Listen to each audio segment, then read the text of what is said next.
بسم الله الرحمن الرحيم الله الذي خلق السماوات والأرض وما بينهما في 6 أيام ثم استوى على العرش ما لكم من دونه من ولي ولا شفيع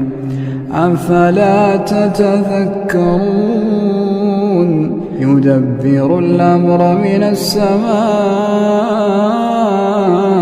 إلى الأرض ثم يعرج إليه في يوم كان مقداره 1000 سنة مما تعدون ذلك عالم الغيب والشهادة العزيز الرحيم.